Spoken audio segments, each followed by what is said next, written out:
After the turn of the 20th century, the parishioners of St. Peter's wished to have a school established so that their children might attend.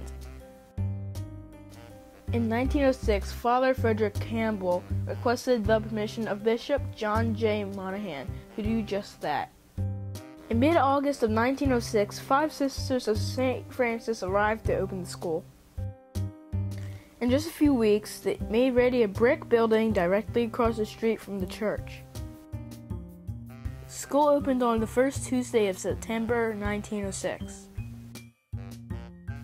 Within 2 days, 157 children were registered as students. This was all of the children in the parish but 2. The Sisters of St. Francis wasted no time. The school's first communion class received the sacrament in November 1906. In June of 1909, the first certificates of graduation were awarded. Late in 1912, the sisters moved into a much-needed new convent, the former Herbert Estate, at 5th and Delaware Streets. In 1915, through donations made by community organizations through a raffle, 2 typewriters and new books were purchased. During the 3rd week of school in October 1918, Father Campbell was directed to close the school. The flu pandemic in 1918 forced the school to become a 25-bed emergency hospital.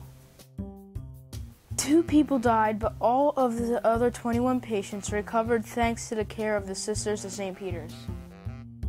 In 1920, the school expanded with the 9th and 10th grade, holding classes in a wing built onto the grade school.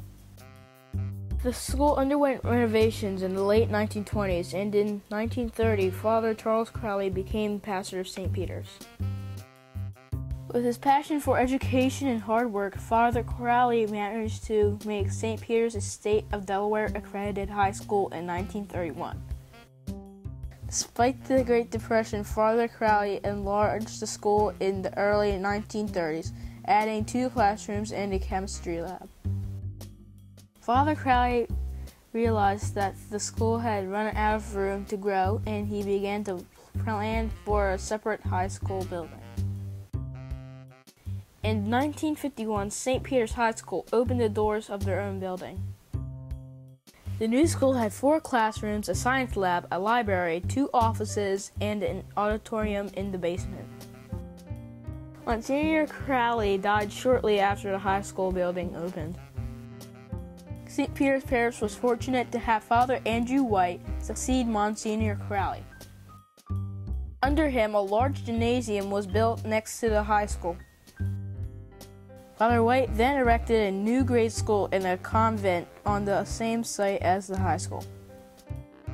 The late 1960s saw many new high schools open in the new Castle County.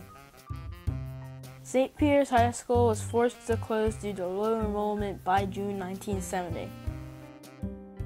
The high school building was converted into a middle school. This is how the school has continued to the present day.